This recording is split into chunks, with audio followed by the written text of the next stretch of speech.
자, 안녕하세요. 경매대망입니다. 사연이 하나 들어왔는데요. 이 사연은 여러분들한테 굉장히 중요한 사연입니다. 그 이유는 선순위 임차인을 인수하지 않는 방법을 알려드리고자 나온 겁니다. 다시 말해서 선순위 임차인을 사람들이 다 인수한다고 생각할 때 나는 인수하지 않는다 라고 판단하면 그 물건은 무조건 반값 또는 그 이하에 살 수도 있다. 즉 우리의 정확한 목적, 경매로 돈을 버는 목적을 실현할 수 있는 그런 물건이기에 여러분 잘 들으시길 바랍니다.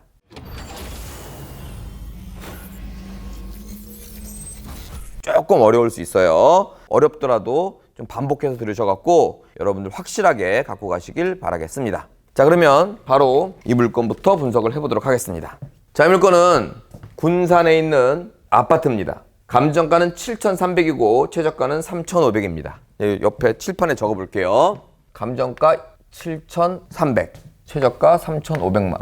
자, 아파트가 두 번 유찰돼서 반값도 안 한다. 이거 뭔가 문제 있는 거 아닙니까? 자, 문제가 뭔지 볼게요. 좀 내려보니까 근저당권은 2016년 3월입니다. 2016년 3월 잘 기억하세요. 자, 그런데 임차인은 2015년입니다.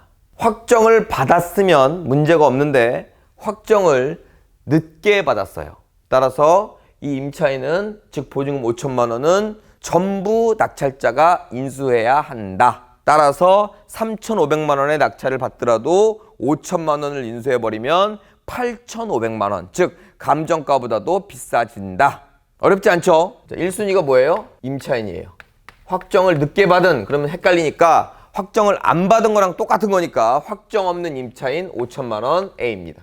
이게 언제다? 2015년도다. 2순위가 뭐예요?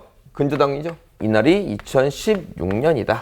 이런 겁니다. 따라서 이렇게 선순위 임차인이 있는데 확정을 안 받거나 늦게 받았다면 낙찰자가 인수다. 따라서 5천만 원을 인수하는 거기 때문에 아무리 이 금액이 싸 보여도 플러스 해버리면 8,500만 원이다. 끝났습니다. 자, 또 다른 물건은 뭐냐면 나운동에 있는 아파트입니다. 감정가 1억 5천에 최저가 7,300. 권리분석 바로 들어갑니다. 임차인은 15년입니다. 이 밑에 나오는데 등기부에 있는 근저당권은 2013년입니다. 자, 그러면은 근저당권 2013년. 2순위 임차인 2015년도입니다. 자, 이거는 제가 금액을 안 쓴 게 금액이 있든 없든 낙찰자가 인수하지 않는 이것과 완전 반대인 물건입니다. 왜? 근저당권 1순위니까 이거는 아무 하자가 없죠. 자, 그러면 이 물건을 우리가 낙찰 받아 보겠습니다. 자, 낙찰 받아 볼게요. 낙찰이 됩니다. 근저당권이 사라져요? 아니면 남아있어요? 근저당권은 100개든 1000개는 무조건 없어지죠? 말소됩니다. 그리고 그 밑에 있는 무슨 권리든 다 없어지죠? 말소되겠죠. 그럼 여러분들은 깨끗한 부동산을 낙찰받는 겁니다. 그런데 보통 낙찰받고 뭐예요? 경락자금 대출 받죠? 그러면 여러분 이름이라고 한다면 여러분 이름이 기억이라고 할게요. 기억, 소유권 이전. 자, 니은, 근저당. 이게 뭐다? 요거다. 자, 이것과 이것은 제 영상을 많이 보신 분들은 다 아실 거예요. 같은 날짜입니다. 같은 날짜를 안 잡아주면 경락자금 대출을 나올 수가 없습니다. 즉 오늘 제가 소유권 이전을 하면 오늘 근저당이 잡히는 거예요. 이 근저당권자 니은은 왜 해줬습니까? 이 물건에 하자가 없기 때문에 해준 겁니다. 안 끝났어요. 그래서 경락자금 대출 받아서 잔금을 다 낸 후에 이제 뭐 남았습니까? 명도해야죠. 그리고 이 사람을 찾아갑니다. 서류상으로는 말소가 됐지만 실제로 거기 점유하고 있기 때문에 집행을 하던 아니면 협상을 하던 뭘 해야 될 거 아니겠습니까? 그랬더니 나가실래요? 그러니까 아니요. 자기는 이 집이 너무 좋아서 더 살면 안 되겠습니까? 라고 저한테 제안을 합니다. 어차피 임대 놓을 거고 내가 살 거 아니니까 그러세요. 그러고 계약을 합니다. 임대차 계약이죠. 그러면 이게 1-1, 1-2겠죠. 동순위죠. 그리고 얘가 2순위가 되겠죠. 즉 근저당권 있는 거 알고 들어온 임차인이죠. 근데 여기서 중요한 거. 당신은 2015년에 돼 있으니까 전입을 뺐다가 다시 넣으세요. 라고 하지 않습니다. 그냥 기존부터 돼 있다 하더라도 그냥 재계약해서 이때부터 하는 겁니다. 이게 만약에 2016년이면 2017년 아니면 같은 날일 수도 있죠. 하지만 순위만 늦은 거지. 그래서 재계약을 합니다. 그럼 나는 낙찰받고 경락잔금 대출 받아서 돈 낸 다음에 협상을 하러 갔더니 협상 대상이 더 살래요 해갖고 더 살게끔 재계약을 하고 나서 뭐가 잘못됐습니다. 뭐가 잘못돼서 이 돈을 못 갚은 거예요. 그럼 어떻게 돼요? 경매 나오겠죠? 됐죠? 여기서 중요한 거 잘 들으셔야 돼요. 분명히 얘네가 선순위입니다. 즉 근저당이 1순위란 얘기예요. 그런데 이 재계약한 임차인이 전입을 뺐다가 넣은 게 아니다 보니 날짜로는 뭐다? 얘보다 더 먼저 들어와 있는 2015년이더라 이거예요. 그럼 경매 나온 지금 시점에서는 서류상으로 이 임차인이 2015년에 존재하고 2016년에 근저당이 있기 때문에 아이고 선순위네. 선순위면 낙찰받으면 물어줘야겠네 라고 생각하고 입찰을 하지 않습니다. 하지만 진실은 뭐다? 경매 낙찰받고 경락잔금 대출 받아서 그 다음에 협상하러 갔더니 임대차 계약을 한 후순위 임차인이더라 이겁니다. 자, 따라서 중간 결론을 내자면 경매로 낙찰받은 부동산은 그 전에 후순위 임차인도 이렇게 재계약을 하게 되면 서류상으로 선순위 임차인이 될 수도 있다. 하지만 진실은 후순위 임차인이다 이겁니다. 따라서 물어줄 필요가 없는 게 바로 뭐다? 이거다. 제가 이렇게 두 개를 분리해서 쓴 건 여러분들 이해하기 편하라고 한 거고 이걸 쭉 진행해 봤는데 지금 경매가 진행하는 게 바로 이거다. 자, 2015년 선순위죠. 2016년 3월 달에 소유권 이전했죠. 뭘로 했어요? 임의경매료는 매각이죠. 그럼 이 사람 없어져야죠. 없어져야 하는데 그대로 남아있는 이유는 뭐예요? 협상하는 과정에서 재계약을 했다는 얘기입니다. 그럼 이 사람이 아무리 빨라봐야 언제부터예요? 2016년 3월 8일부터죠. 따라서 이 사람은 선순위가 될 수 없다 이겁니다.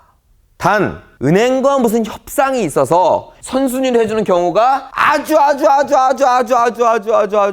간혹 있습니다. 따라서 은행에만 한번 확인해 보면 아주라는 건 은행에 확인해 봤자 선순위가 아닐 거예요.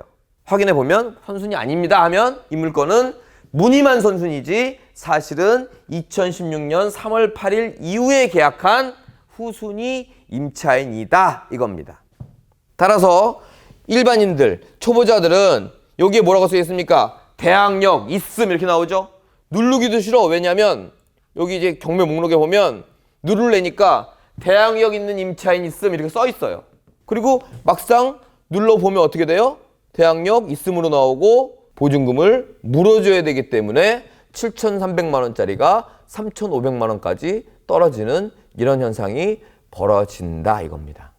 그래서 여러분들은 과거에 경매로 낙찰된 부동산들은 아무리 선순위로 전입되어 있다 하더라도 우리가 공부한 걸 그대로 대입해서 그게 진실의 선순위인지 아니면 가짜 선순위인지를 구분하시기 바라겠습니다.